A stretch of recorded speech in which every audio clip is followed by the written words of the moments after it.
Welcome everybody back to another BOLDcast One Piece reaction. I'm Carson. I'm Lindsay. This is One Piece episode 462. Big Ace flashback. It was really good. Very interesting, very illuminating. We had a power scaling discussion, but I think that was less interesting than the character stuff that was going on last time.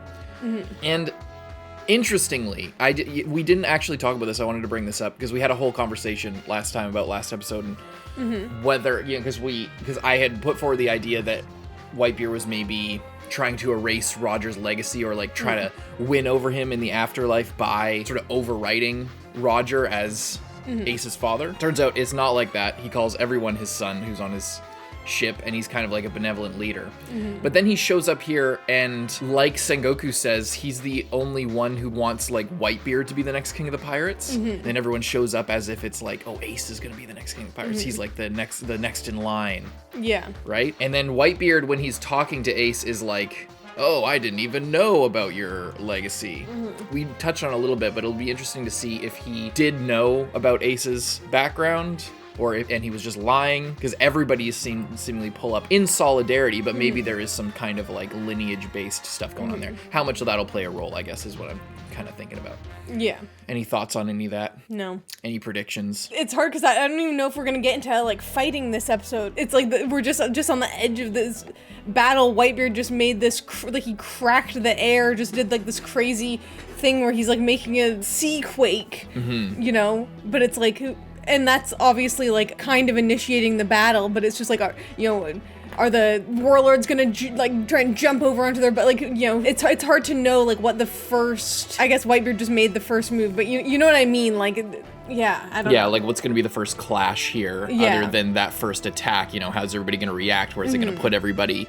How's the battle in earnest really gonna kick off as far as like a matchup? Like, are people gonna go straight after Whitebeard, like a group of warlords or something like that? We shall see. Leave a like, subscribe. Check out Patreon to get 2 weeks ahead of uncuts, 1 week ahead of edited One Piece reactions. We're also doing other stuff on the main channel. All of that stuff can be found at patreon.com/boldcast. We also hope that you like the video and subscribe to the channel. Please. A lot of people watch these videos, but not a lot of them subscribe. I know every YouTuber says that now since Dream blew up and then made that like a thing that the YouTubers say that now, but it's I'm serious. Like, not a lot of people subscribe, and a lot of you guys watch us like all the time. So, hope you enjoy most of all, though. Let's check it out. Let's go.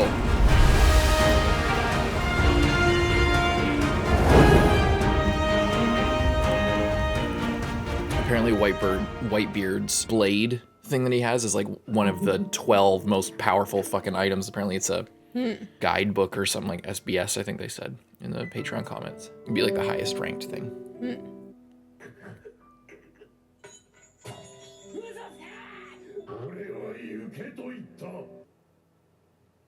It's a crazy split diopter. I'm just taking the blame. Yeah, he's taking responsibility, not letting him shoulder all the blame himself.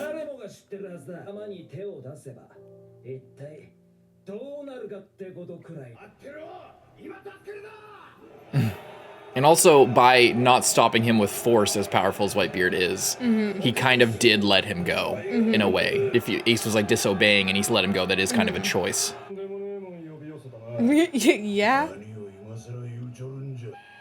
Oh, God.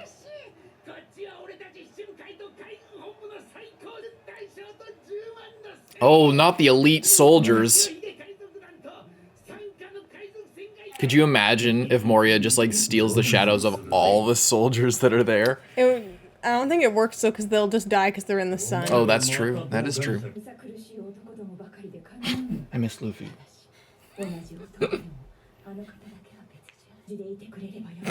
What are you gonna do when he shows up, though?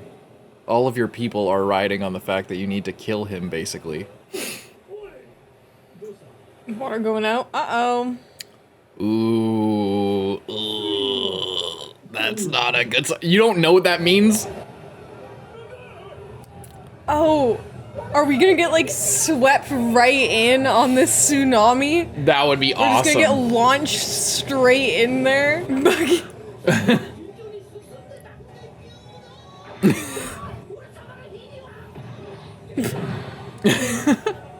That would be so epic if that's how they make an entrance. Oh my god. Just wait.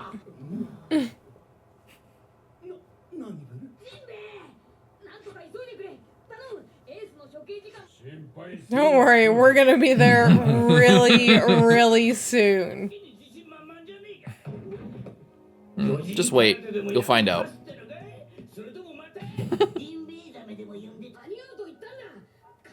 Believe in him. He's gonna use his I just want to be part of your symph me. Yeah, go in the water. That's a great idea.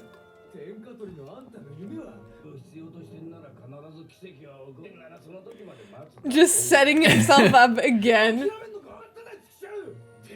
No, he's not giving up. He's waiting for this miracle that is about to occur.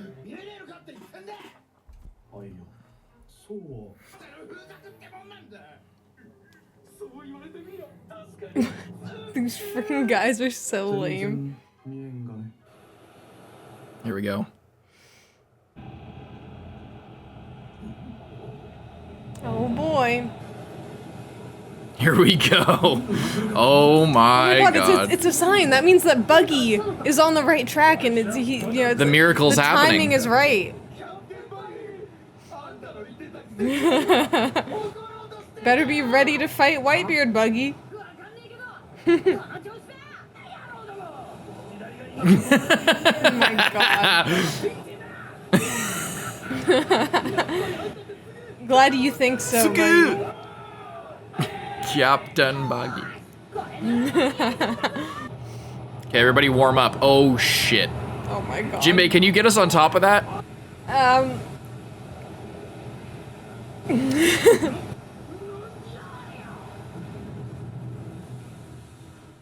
Be fine. Oh my god. They all got smiles on their faces. Just so tense. Jungle. Kobe, you better keep your head down.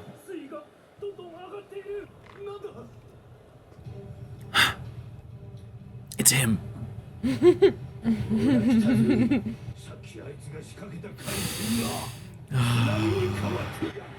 I cannot believe that you called this. I mean, like, just seeing them all out, like this absolute crowd. The tremor fruit. Edward Newgate.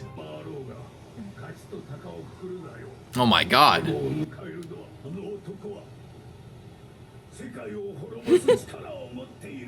Damn.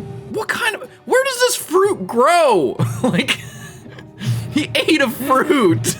He had a really good lunch one day. And like, you know, however many decades of strife and training.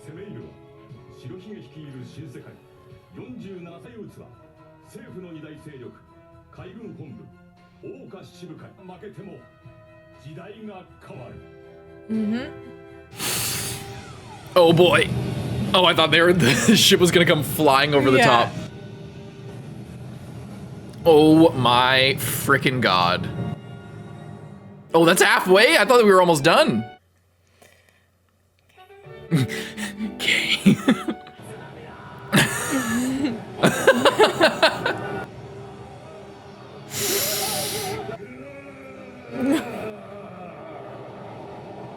Yeah, I mean, like, look at that. Yeah. You're done. Unless somebody is gonna... Akainu? Oh. Was he gonna freeze one? He's both. He can do that fast? Well, now we're just contained in here. That's crazy. Wow. Well, now the sun's being blocked. You know what that means. Oh, you.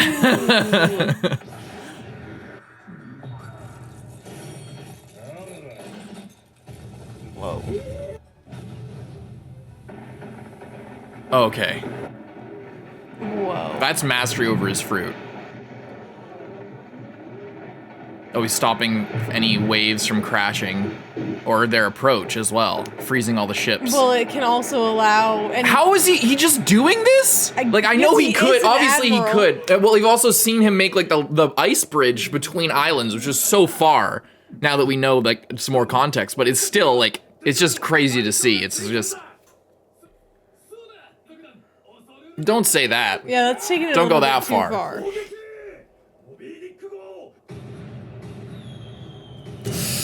Okay, and they're good deflecting that for sure, right? Yeah.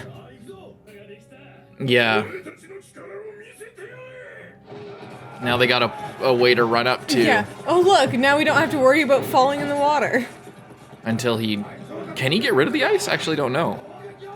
Probably. I think he could, right? I mean, Whitebeard could probably crack the ice. I know, I'm just trying to remember if he did that when he fought the Straw Hats after Long Ring Longland. I can't remember if he did that. Oh shit! Tashigi and Smoker! Oh my god, we're here! We're fighting! Holy shit! It's one of the commanders? Yeah. Vista. Get your head in the game, Tashigi.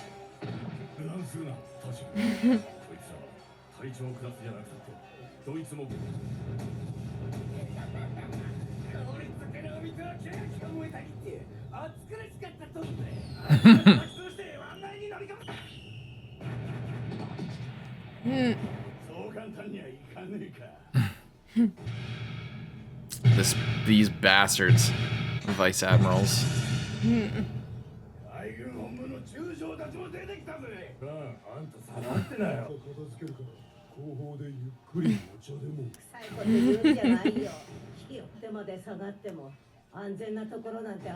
I forgot to say that Whitebeard's fruit is an area of effect attack that distinguishes neither friend from foe.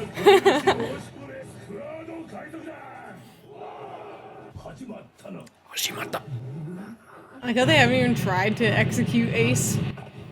Like just quickly while he's still restrained. Okay. Oh shit. Let's see what you guys are gonna do. I want to see MIHAWK on this new plateau that we've like with all the different. We haven't seen him pop off since the early days.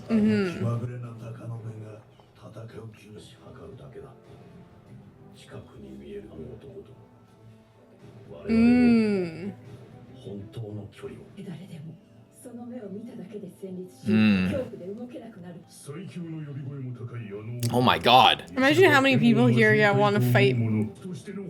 But specifically MIHAWK. Yeah.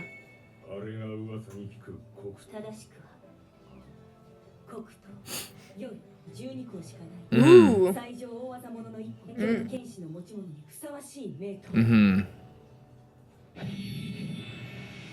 Beard versus MIHAWK goes insane. Oh my god!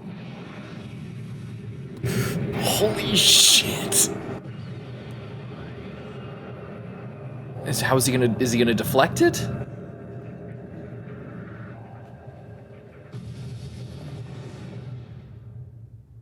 Of course. What I was gonna say is, of course, MIHAWK wants to fight Whitebeard specifically. Obviously, like they were saying, who wouldn't? But MIHAWK and Shanks were like rival swordsmen. Like they kind of alluded to that when they first met, or when we saw their meeting after East Blue. And MIHAWK was seemingly pissed off that he wouldn't be able to, now that Shanks has lost his arm, have a fair duel with him again, because I think it was implied that MIHAWK had lost a duel to Shanks. Which would make sense because Shanks is now an emperor, right? So he would have probably beaten MIHAWK as a warlord. But MIHAWK has been probably, that fire, like think of Zoro, like his parallel. He has this fire in him to like sort of recapture his pride after, not being able to prove himself to Shanks, now that Shanks is not really a fair fight from like a swordsman perspective, even though he probably might be stronger. They can't fight on equal footing as like swordsmen. Yeah. Right? So he was kind of upset at that a little bit once he saw the arm was lost. But if Shanks and Whitebeard are like, who's stronger now? Whitebeard's old. Shanks is the new kid on the block. He's really powerful. We don't know kind of where they stack up against each other. There seem to be like the most rivals that we can see right now. With that in mind, and now that MIHAWK can't duel Shanks in the same way that he did before to recapture his honor, it would make sense why he would want to defeat Whitebeard. Yeah. And it's crazy too, just on like a personal level. How all of like the other, it's like MIHAWK wants to fight Whitebeard. A lot of people want to fight Whitebeard, but also a lot of people want to fight MIHAWK. You know, like anyone who uses a sword that's like on the Whitebeard pirates is like, oh, I want to go up against MIHAWK, the black swordsman MIHAWK, and prove myself. Yeah, one of the 12 highest grade swords in the world. It's so crazy because it's just like in this fight, there's people on both sides that I'm like, I want you guys to make it out of here. So it's you know like Smoker, Tashigi, Garp, you know, Boa, like you know, it's just hard. Yeah, Kobe and Helmeppo as well. It's just like, oh, like, and it's interesting as well because we don't really know, like, we obviously know Whitebeard and like a couple of the guys on his crew that we got like an insight into in the last flashback episode, but we don't really know a lot of them. Luffy's crew is not there yet, so it's just like at this point there's more characters that I really care about on the side of the Marines, but I don't want the Marines to win. So it's like it's this very you know, even Aokiji is like super cool. I want to see more of him, but it's a very interesting situation how it's been built that up. It's like a, you know, I guess spoilers for Attack on Titan. Attack on Titan did a similar thing, but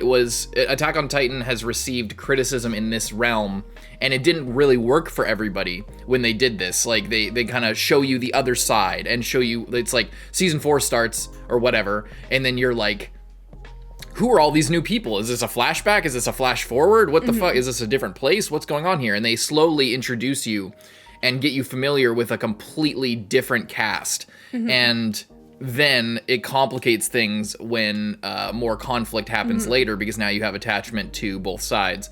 But in Attack on Titan's case, a lot of people, for reasons of deeper spoilers that I won't get into, had a difficult time actually getting attached to those people because it felt kind of abrupt to them, and because of other events that happen. I'm sure you know what I'm talking about. Hashtag Gabby Gang. But you know, people, it's, and I think that contributed to a sort of disconnect between what the author was trying to.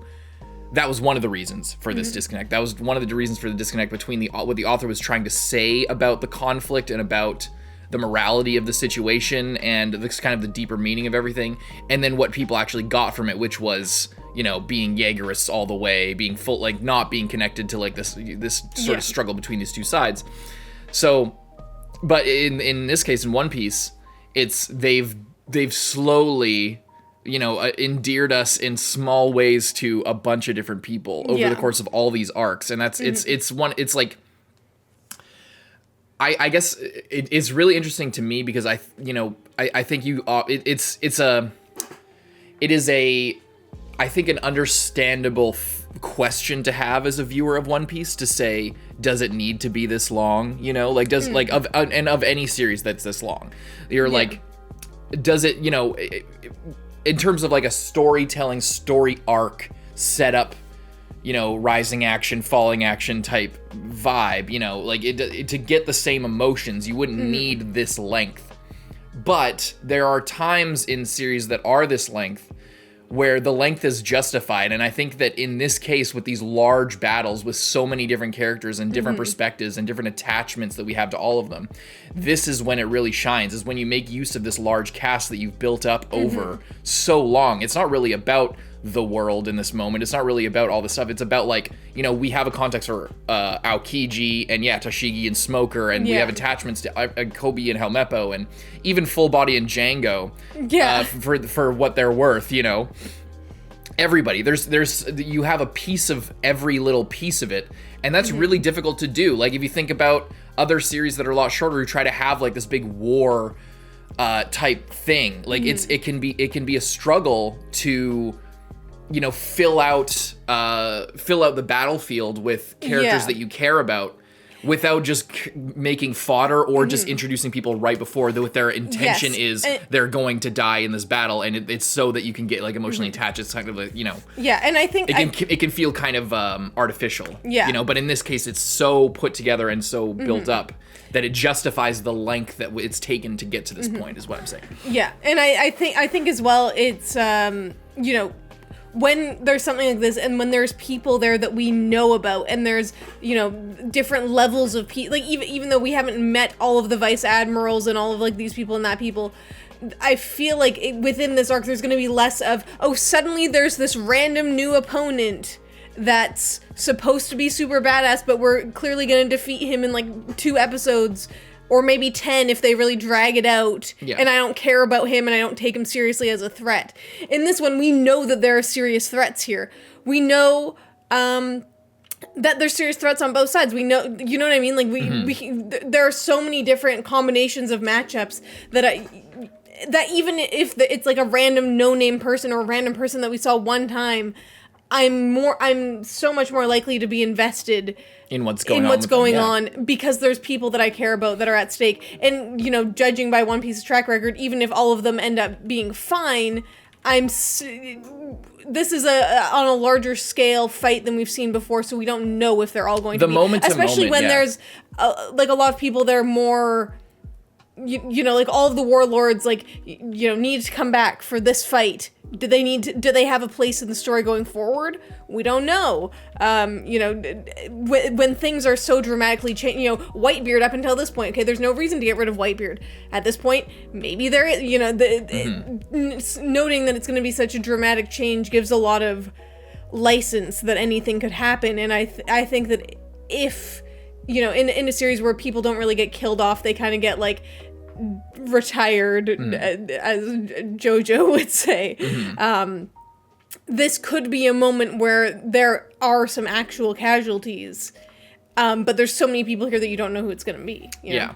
Yeah. And yeah, it's just think about, like, would you rather see a random stormtrooper get killed, or, like, you know, an Ewok, you know, like or not get killed, but, like, see, you know, what's more exciting to watch the struggle of life and death with? It's like faceless fodder, or, you know, faceless fodder with some context, you know, or like, or a face fodder with a face, you would say, you know, like, yeah, when there's, and it's very difficult to get that level, and there still is a lot of obviously fodder in the way as well, to add to, like, the scale of it. But, like, you know, even if you take out all that fodder, it's a huge battle. Like, there's a lot of characters that are being introduced here. Not these guys, but the other Whitebeard pirates and stuff like that. But they don't feel like they're just here just for this. It feels like they were there, but we just never got to see them, type thing. And you know? I think I like that. Part of that is based off of, you know, what we've seen of Whitebeard genuinely caring about his crew and his allies, and how loyal people are to him, like how Jinbei is super loyal to him despite not even being on his crew. Yeah. So I think it makes it believable that all of these guys would show. It's not just like loyal. It's not just like, oh, I'm sending in a million pawns. It's like all these people are showing up because he asked them to, and they believe in him. You know. Yeah. Very, very good episode. Leave, like, subscribe. We'll see you next one, Parson. I'm Lindsay. Bye-bye.